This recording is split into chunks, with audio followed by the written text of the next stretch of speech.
시청자 여러분 안녕하십니까? 3월 7일 금요일 매일신문 뉴스입니다. 수도권과 지방의 집값 격차가 2004년 이후 가장 많이 좁혀진 것으로 조사됐습니다. 부동산 114는 3.3제곱미터당 아파트 매매가가 수도권의 경우 지난해 말 1,126만 원으로 2007년보다 127만 원 떨어진 반면 지방은 602만 원으로 179만 원 상승했다고 밝혔습니다. 이에 따라 2007년 3.3제곱미터당 830만 원까지 벌어진 수도권과 지방의 아파트 매매가 격차는 524만 원으로 줄어 2004년 468만 원 이후 최저를 기록했습니다.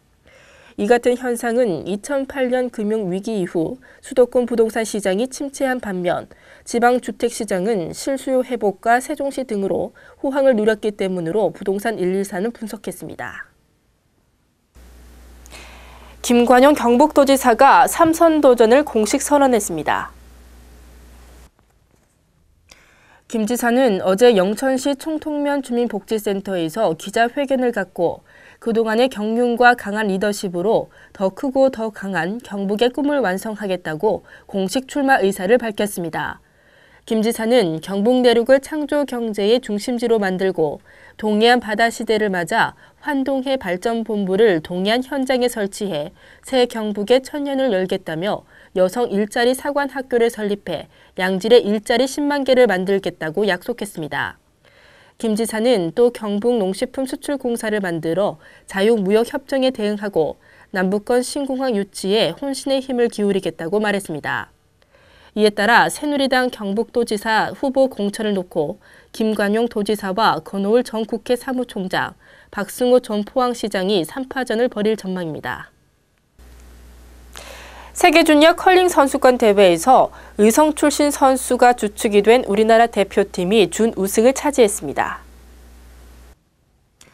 의성여중과 의성여고를 나온 선수들로 구성된 한국여자 주니어 컬링 대표팀은 5일 스위스에서 열린 주니어 세계 컬링 선수권 대회 여자부 결승전에서 캐나다에 패해 준우승을 차지했습니다. 아쉬운 은메달이지만 한국은 주니어와 시니어를 포함해 세계 선수권 대회에서 사상 최고의 성적을 냈습니다. 소치 동계올림픽에서 여자 대표팀이 8위로 선전한 데 이어 주니어 대표팀의 세계 선수권 대회 준우승으로 국내에서 컬링 바람은 더욱 거세질 전망입니다. 현재 전국에서 활동 중인 컬링 선수와 지도자는 상당수가 대구 경북 출신이며 소치 동계올림픽 여자 대표 선수 2명도 경북 출신입니다.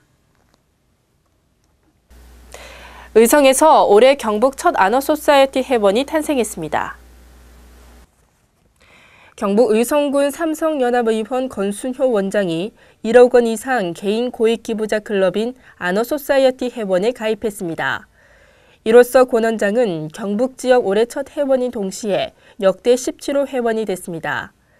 권 원장은 이날 의성군청에서 열린 회원 가입식에서 매월 250만 원씩 4년간 1억 2천만 원을 기부하기로 약속했습니다. 권 원장은 앞서 지난 2003년부터 의성 지역 중고등학교 장학금과 부루 이웃돕기 성금 등으로 매월 550만 원을 기부해온 것으로 전해졌습니다. 위장질환의 주범인 헬리코박터균 박멸 여부가 위암 재발에 큰 영향을 미친다는 연구 결과가 나왔습니다. 7고 경북대병원 위암센터 전성훈 교수 연구팀은 조기 위암으로 내시경 절제술을 받은 환자 중 헬리코박터균에 감염된 환자를 장기간 관찰한 결과 헬리코박터균을 박멸한 환자군보다 제균 치료를 하지 않은 환자군에서 위장 내 선종이나 암이 재발할 확률이 약 2.3배 증가하는 것으로 나타났다고 밝혔습니다. 전 교수팀은 이전의 연구와는 달리 위암 환자의 나이가 60세 이상인 경우 헬리코박터균의 박멸 여부와 상관없이 위암이 재발할 확률이 2.8배 증가한다는 점도 확인했습니다. 꽃샘 추위가 계속되고 있습니다. 오늘 전국 대부분 지역이 영하의 체감 추위를 보이고 있는데요. 대구 경북 낮 최고 기온은 8도로 종일 쌀쌀하겠습니다. 주말인 내일부터는 꽃샘 추위가 차츰 풀리면서 예년 기온을 되찾겠습니다. 이상으로 매일신문 뉴스를 마치겠습니다. 시청해주신 여러분 고맙습니다.